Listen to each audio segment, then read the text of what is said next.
അടുത്ത ഘട്ട വളർച്ചയിൽ ഗോവയുടെ സംഭാവന നിർണായകമെന്ന് ഉപരാഷ്ട്രപതി CP രാധാകൃഷ്ണൻ. ഗോവ സംസ്ഥാന രൂപീകരണ ദിനാഘോഷ പരിപാടിയിൽ പങ്കെടുക്കുകയായിരുന്നു അദ്ദേഹം. സാംസ്കാരികമായും പൈതൃകപരമായും ഗോവ കൈവരിച്ചത് ഉജ്ജ്വല വളർച്ചയാണെന്ന് ഉപരാഷ്ട്രപതി പറഞ്ഞു. ചെറിയ സംസ്ഥാനമാണ് ഗോവയെന്ന് പൊതുവെ പറയുമെങ്കിലും അതിലുപരി മനോഹാരിത നിറഞ്ഞു നിൽക്കുന്ന ഇടം കൂടിയാണെന്നും ഉപരാഷ്ട്രപതി അഭിപ്രായപ്പെട്ടു. Goa is far more than a destination of scenic beauty. We are always saying Goa is a small state. Rather, we can say Goa is a beautiful state. Small is always beautiful. It is a living civilization shaped by the centuries of cultural exchange, intellectual openness, maritime enterprise, and social harmony.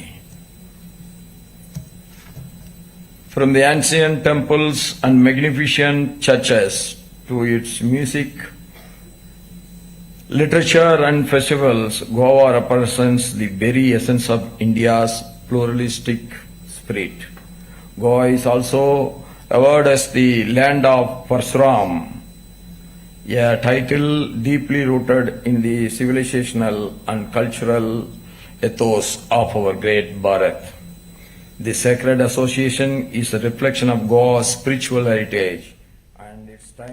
ഗോവയിലെത്തിയ ഉപരാഷ്ട്രപതിക്ക് governor Pashupati Ashok, Gajapathi Raju, മുഖ്യമന്ത്രി doctor Pramod Sawant എന്നിവർ ചേർന്ന് ഊഷ്മള സ്വീകരണം നൽകിയിരുന്നു.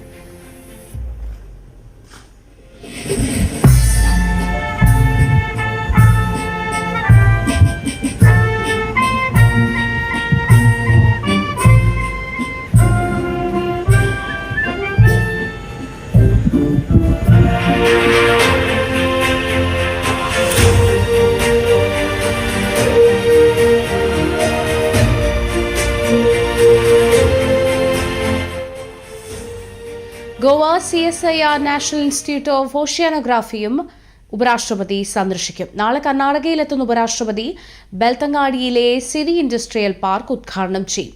ശ്രീ ക്ഷേത്ര ധർമ്മസ്ഥല മഞ്ജുനാഥ സ്വാമി ക്ഷേത്രത്തിലും അദ്ദേഹം സന്ദർശനം നടത്തും.